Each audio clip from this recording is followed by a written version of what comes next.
Hello viewers, मैं हूं सरताज sir और आप देख रहे हैं सरताज सर की क्लास। भाई साहब, इंग्लिश स्पीकिंग की क्लास का आज तीसरा दिन है और अब तक 2 क्लासों में हमने सीख लिया कि अफर्मेटिव किसे कहते हैं, नेगेटिव किसे कहते हैं, इंटरोगेटिव किसे कहते हैं, इनके फॉर्मूले भी सीख लिए। अब बारी आ गई है टेंसेस सीखने की। और भैया, टेंसेस सीखने के बाद जब ये 12 हो जाएंगे ना, आपको ऐसा फील आएगा जैसे आधी अंग्रेजी आ गई है। और यही सच है, इंग्लिश स्पीकिंग में सबसे ज्यादा योगदान टेंसों का ही रहता है, तो इसलिए ज्यादा ध्यान करना। आज इस वीडियो में मैं आपको प्रेजेंट इंडेफिनिट टेंस सिखाऊंगा और उसकी इतनी बेहतरीन प्रैक्टिस कराऊंगा ना, इसलिए एक भी सेकंड स्किप मत करना, पूरी वीडियो लगातार देखना। एक भी पॉइंट छूट गया फिर रोते फिरोगे, मुझे ये तो बताया नहीं था, मैं बताया नहीं था, तुमने स्किप कर दिया था।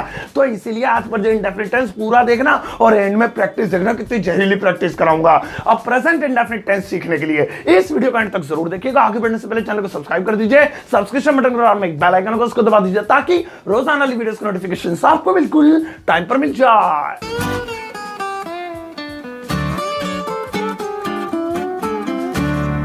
तो चलेगा, शुरुआत करते हैं इस वीडियो की और सीखते हैं आज का पहला टेंस, यानी कि प्रेजेंट इंडेफिनिट। अब ये प्रेजेंट इंडेफिनिट टेंस जो है, इसकी पहचान होती है ताहे, ती है, ते हैं, ती हूं, ताहूं। जहां पर भी ये ताहे, ती है, ते हैं, ती हूं, ताहूं हिंदी में लास्ट में दिख जाए ना, वही गर्दन पकड़ लेना, वही बजा देना। तू प्रेजेंट इंडेफिनिट है ना, बोल बोल, तू प्रेजेंट इंडेफिनिट है ना, वही मारना पकड़ के। तो जिन हिंदी वाक्यों के अंत में ताहे, ती है, ते हैं, मैं जाता हूं, तुम आती हो, तुम खेलती हो, मैं पढ़ती हूं, मैं सोती हूं, तुम पिटती हो, मैं पीटती हूं, और जो भी है, तो वो प्रेजेंट इंडेफिनिट टेंस कहलाएंगे। चलो अब इसे बनाने का फॉर्मूला देखते हैं। और अफर्मेटिव वाला पहले बताता हूं, नॉर्मल वाला। अगर आप अफर्मेटिव सेंटेंस बनाएंगे प्रेजेंट इंडेफिनिट में, तो सबसे पहले सब्जेक्ट लिखो। सब्जेक्ट आपको पहली क्लास में बता दिया था, he, she, name, it, I, you, we, they. अब उसके बाद वर्ब की फर्स्ट फॉर्म और उसके बाद एस या ईएस। बस ये 3 चीजें, सब्जेक्ट, हेल्प, वर्ब और उसके बाद एस या ईएस। अब ये ध्यान रखना, इसमें कोई इजे, मार, वाज और फाजवर नहीं है। कभी मैं सेंटेंस बोलूं राम जाता है और तुम इजी फिज घुसेड़ दो, पहली देख लो कि कोई कुछ नहीं लिखा हुआ, सब्जेक्ट, उसके बाद वर्ब, फिर उसके बाद एस या ईएस लगाना है। अब नेगेटिव अगर बनाएंगे, नहीं वाला, तो आपको याद है, आपने बताया तो तीसरे नंबर पे नोट लगेगा। हाँ, नोट तो तीसरे नंबर पे नहीं लगेगा, लेकिन ये इंडेफिनिट टेंस में एक नई चीज आ जाएगी और वो है डू डज। यानी सबसे पहले सब्जेक्ट, उसके बाद डू या डज में से कोई एक चीज, कौन सी वाली कब लगाएंगे अभी बताऊंगा, सब्र रखो, उछल ज्यादा उछलने की जरूरत नहीं है। डू डज, फिर नॉट, फिर वर्ब की फर्स्ट फॉर्म, खत्म हो गया भैया। अब इस फॉर्मूले दोनों में एक गौर करो। गौर करने वाली बात क्या है? पहली चीज तो ये कि अफर्मेटिव में एस या ईएस लग रहा है, डू डज नहीं है। और जैसे ही नेगेटिव यानी नहीं वाला बना रहे तो डू डज है और बेचारा एस या ईएस लापता हो गया। यही ध्यान रखना है कि ये एस या ईएस बस अफर्मेटिव में आएगा और अफर्मेटिव में डू डज नहीं आएगा। लेकिन अफर्मेटिव के बाद चाहे नेगेटिव हो, चाहे इंटरोगेटिव का फॉर्मूला नहीं लिखा है, लेकिन वही डू डज पहले लगाना है उसमें, चाहे वो WH फैमिली वाला हो, आगे सिखाऊंगा मैं, तो सब में डू डज आएगा, बस अफर्मेटिव छोड़ के। अब कुछ खास रूल्स पर और नजर मारो। सबसे पहले ये बात ध्यान रखनी है कि ये जो एस या ईएस है, ये एक कंडीशन पे आएगा। ये जब आएगा अगर हमारा सब्जेक्ट सिंगुलर है, तो मैं अफर्मेटिव की बात कर रहा हूं, नेगेटिव में तो है ही नहीं एस या ईएस। अफर्मेटिव में एस या ईएस तब आएगा अगर सब्जेक्ट सिंगुलर है, तो जैसे ही, शी, नेम, इट है तो एस या ईएस आएगा, और आई, यू, वी, दे है, बहुवचन है, प्लूरल है, तो ये ससुरा एस या ईएस भी नहीं आएगा। बस फिर तो 2 ही रह गए, सब्जेक्ट, उसके बाद वर्ब लिख दो, उसके बाद घर चले जाओ, बोरिया बिस्तरा बांध के, हो गया। और नेगेटिव में एस या ईएस आएगा ही नहीं, चाहे ही, शी, नेम, इट हो, चाहे आई, यू, वी, दे, वो तो आएगा ही नहीं। फिर डू डज आएगा। अब डू डज को अलग अलग कर लेते हैं। ही, शी, नेम, इट यानी सिंगुलर के साथ डज, और आई, यू, वी, दे यानी प्लूरल के साथ डू आएगा। अब सारी चीजें स्क्रीन पर है, स्क्रीनशॉट मार लेना जरा। अभी हैंडसम लग रहा हूं, आगे सब बिखर जाएंगे, बाल वाले बोलते बोलते, एक तो कट नहीं लगा सकते हम वीडियो में, ये मैडम ने बहुत परेशानी कर रखी है हमारे लिए। तो ये पूरा फॉर्मूला हमारे पास तैयार हो गया। अब बारी है एग्जांपल्स की, और उसके बाद मैं कराऊंगा आपकी प्रैक्टिस इसी मोबाइल, इसी कंप्यूटर की स्क्रीन पे, इसलिए बेल्ट बांध लो, अपनी कक्षा दिख रहा है तुम्हारा। चलो भाई शुरू करते हैं। एग्जाम्पल लेते हैं एक साथ 2-2। जैसे पहला एग्जाम्पल है वह पढ़ती है, और दूसरा एग्जाम्पल है मैं पढ़ता हूं। ये बताओ किसने जासूसी करी, किसने चुगली करी, तुम्हें किसने बताया कि ये प्रेजेंट इंडेफिनिट टेंस है? सच से बताओ। अबे किसी ने नहीं बताया, ताहे तीहे से पता लग रहा है ये तो। अच्छा, हाँ, ऐसे पता लग गया, तुम्हें किसी ने नहीं बताया। ओके, तो इनके लास्ट में आ रहा है ताहे, तीहे, ते हैं, वह पढ़ती है, मैं पढ़ता हूं। अब चलो इसको ट्रांसलेट करते हैं। पहले पहला वाला बनाते हैं, वह पढ़ती है। फॉर्मूला फॉर्मूला अफर्मेटिव सेंटेंस बनाना है। फॉर्मूला कह रहा है सबसे पहले सब्जेक्ट दोनों एक साथ बनाते हैं, एक काम करते हैं, मजा आएगा। ऊपर लिख देते हैं वह, नीचे शी वह के लिए, और नीचे लिख देते हैं आई। चलो भाई दोनों अब एक एक साथ चलेंगे। अब उसके बाद कह रहा है वर्ब लिखो। पढ़ने को कहते हैं रीड, कुछ इसे मार्क फिसे मार्क आईएनजी फाइंजी कुछ नहीं, रीड लिख दिया, शी रीड आई रीड। अब उसके बाद फॉर्मूला कह रहा है SEIS लगा दियो वरना फोड़ के रख दूंगा। लेकिन SEIS कब लगेगा? अगर सब्जेक्ट सिंगुलर हुआ तो चार्ट देखो, ही शी नेम इट है तो SEIS लगेगा, आई यू विद है तो नहीं लगेगा, तो ऊपर वाले में लगेगा। शी रीड में एस रीड्स, क्योंकि शी है, ही शी नेम इट के साथ लगेगा। आई रीड वहीं खत्म कर देंगे, आई यू विद के साथ नहीं लगता। अब इसको नेगेटिव बनाते हैं, यानी नहीं वाला। अब नहीं वाले में चाहे ही शी नेम इट हो चाहे आई यू विद हो, SEIS तो लगेगा नहीं। अब क्या लगेगा? कुछ भी नहीं लगेगा, डू डज लगेगा। और डू डज तो तुम्हें पता ही है, ही शी नेम इट के साथ डज और आई यू विद के साथ डू, तो वह नहीं पढ़ती है, she does not read, he she name it के साथ डज। और मैं नहीं पढ़ता हूं, I do not read, I you with के साथ डू।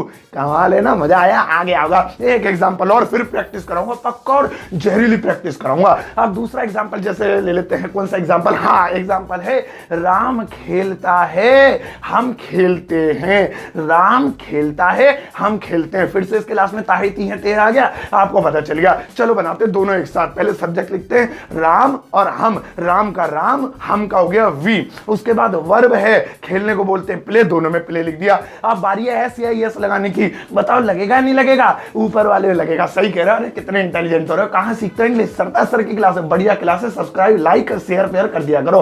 अब वहां पर प्ले में एस लग जाएगा, राम प्लेज, क्योंकि नाम के साथ ही शी ने हो सिंगुलर हो लगेगा। लेकिन क्या आपको पता, अगर ये नाम एक से ज्यादा होते, राम और श्याम खेलते हैं, राम और सचिन खेलते हैं, सचिन और धोनी खेलते हैं, एक से ज्यादा हो प्लूरल हो तब नहीं लगेगा एस वैस, चाहे नाम हो चाहे कुछ भी हो, एक से ज्यादा में नहीं लगेगा। अब ये तो राम एक ही लिखा हुआ तो इसलिए एस लगा दिया। हम खेलते हैं, आई यू वी के साथ मत लगाना, वी प्ले यहीं फुल स्टॉप लगा दो। इसके आगे और कुछ भी लगा सकते थे। हम क्रिकेट खेलते हैं, वी प्ले क्रिकेट। हम छत पे दोपहरी में छत के नीचे पेड़ के ऊपर मैदान में क्रिकेट खेलते हैं। तो वही मैंने आपको बताया था, अगर कंफ्यूजन हो तो उल्टी तरह से बनाना शुरू कर दो, सारी चीजें सेट हो जाएंगी। वो सारी चीजों में काम आता है फॉर्मूला। तो वी प्ले। अब इसका नेगेटिव बनाते हैं, राम डज नॉट प्ले, क्योंकि नाम के साथ सिंगुलर के साथ डज आता है, लेकिन नाम एक से ज्यादा होते, राम और श्याम नहीं खेलते हैं तो डू आता, फिर नाम के साथ भी डू आता, क्योंकि अब तो दो है ना नाम, या दो से ज्यादा है, मतलब एक हो तो डज आएगा। और हम नहीं खेलते हैं, वी डू नॉट प्ले, वी के साथ तो डू आता ही है।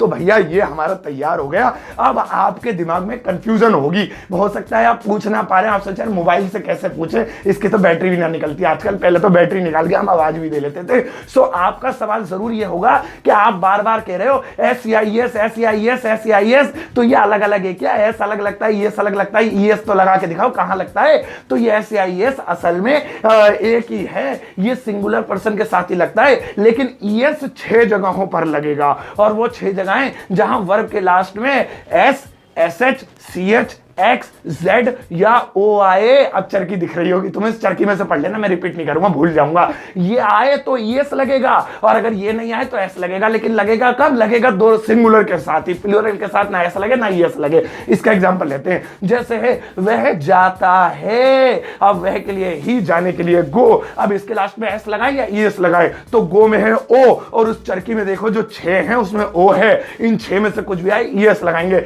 लगा दे? नहीं भैया, पहले ये चेक कर लो सब्जेक्ट सिंगुलर है या नहीं, क्योंकि सब्जेक्ट सिंगुलर होगा तभी S या ES लगेगा, और सब्जेक्ट प्लूरल हुआ तो चरकी गई भाड़ में, ना S लगे ना ES लगे। तो फिलहाल तो ही है, सही है सही है, तो ES लगा देंगे। ही गोज, ES लगेगा। ऐसे ही वॉच होता है देखने वाला, उसमें लास्ट में CH आ रहा है और चरकी में भी CH मैच हो रहा है, तो वॉच में S नहीं लगता है, ES लगाएंगे। कब? जब सिंगुलर हो, और नेगेटिव हो तो S भी नहीं ES भी नहीं, फिर तो डू डज लगेगा। अब आपके प्रेजेंट इंडेफिनिट भेजे में घुस गया होगा। अब मैं आपको कराता हूं जहरीली प्रैक्टिस। चलो अब सुनो ध्यान से, प्रैक्टिस कैसे करनी है। मैं ये फॉर्मूले तो सब आपकी स्क्रीन पर लिखे हुए हैं, यहां से हेल्प ले लेना, टीपने में तो तुम नंबर बनी हो, यहां से देख लेना। मैं एक एक सेंटेंस बोलूंगा, हर सेंटेंस के बीच में 5 सेकंड का गैप दूंगा। आपको इस 5 सेकंड में वो सेंटेंस जल्दी से अपने दिल में या बोलकर या डीजे पर या मोहल्ले में चिल्लाकर बनाना है, और 5 सेकंड बाद आपको उसका जवाब स्क्रीन पर दिखाई देगा। तो स्क्रीन पर जवाब आने से पहले अपना जवाब दे देना। ऐसे 10-12 बोलूंगा में कोई नेगेटिव होगा, कोई अफर्मेटिव होगा। और इंटरोगेटिव का भले ही रूल नहीं बताया, लेकिन इंटरोगेटिव में वो डू डस पहले आ जाता है, हेल्पिंग पहले आ जाती है। क्लास 2 में बता चुका हूं, तो एक दो एग्जांपल उसके भी दे दूंगा। तैयार? मैं सेंटेंस बोल रहा हूं, 5 सेकंड के बाद फिर उसका जवाब दिखाई देगा, फिर बोलूंगा, फिर 5 सेकंड के बाद जवाब, फिर बोलूंगा, फिर बोलूंगा, फिर बोलूंगा। 10-12 प्रैक्टिस करते हैं। चलो लेट्स स्टार्ट। वह खेलता है,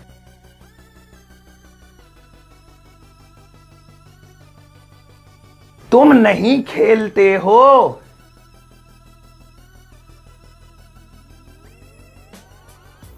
हम आते हैं,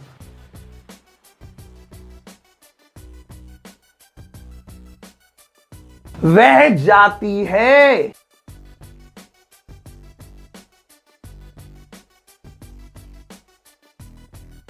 राकेश बोलता है,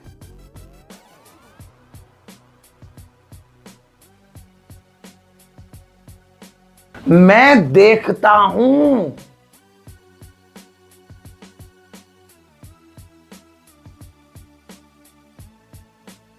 मैं नहीं बोलता हूं।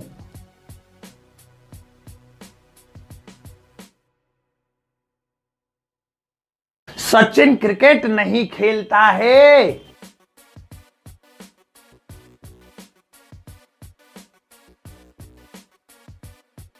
तुम मोबाइल खरीदते हो।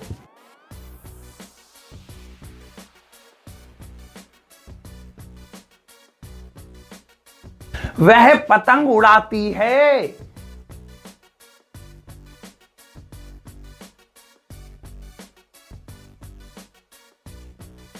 सुमित चलता है।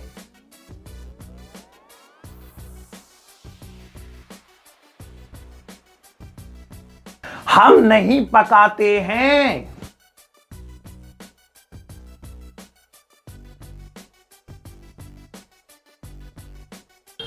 वह जानती है।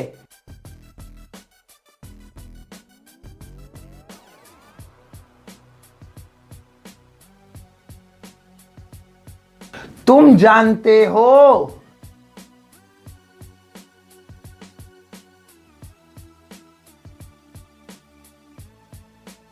तुम नहीं जानते हो।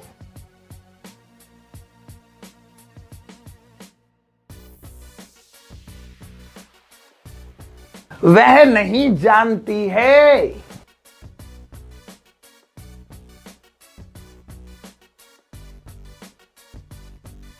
क्या तुम जानते हो?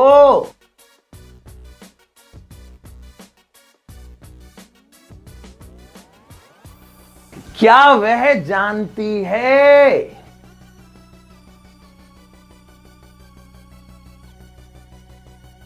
अरे बस बस बस बस, इतनी प्रैक्टिस कर ली तुमने, बहुत है। तुम इतना पढ़ लिए, हमारे तो भाग्य खुल गए, बस बहुत है।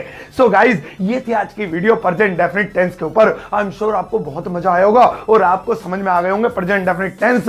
अब भैया आपके लिए काम है, अरे मैडम लगाओ इनके लिए होमवर्क इन्हें दो जरा, ये फिर घर पे भी पबजी खेलेंगे। हाँ यही वाला, ठीक है। अब इन सेंटेंसेस को देखो, ये कुछ टफ टफ सेंटेंसेस है, लेकिन है प्रेजेंट डेफिनिट के ऊपर ही। इनका एक का एक ही बनाना, 2-3 नहीं बनाने। अफर्मेटिव तो अफर्मेटिव बनाओ, नेगेटिव तो नेगेटिव बनाओ। और इनका आंसर ये नहीं कि हवाई जहाज के थ्रू आसमानों में लिखवा दो, मैं वहां चेक कर रहा हूं। बस दिमाग लड़ाओ, इस वीडियो के कमेंट बॉक्स में जाना और वहां पर इसके आंसर लिख देना टाइप करके, और मैं चेक कर दूंगा लाइक करके। और जो वेरी गुड देना होगा तो हार्ट दे दूंगा, और कोई गलती करोगे तो डंडा वंडा तो मार नहीं सकता, मैं आपको करेक्ट करके वहीं पे कमेंट में बता दूंगा।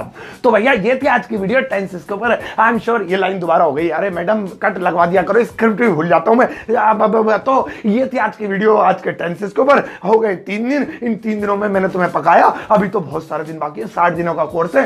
फीस जमा करा देना, 3 ट्रायल है बस मुफ्त। इसके बाद फ्री में पढ़ने की आदत मत डालो। फीस जमा कराने के लिए तुम कुछ भी मत करो, बस पढ़ते जाओ, डेली पढ़ते जाना, और इस वीडियो को एक टुच्चा सा लाइक देकर जाना।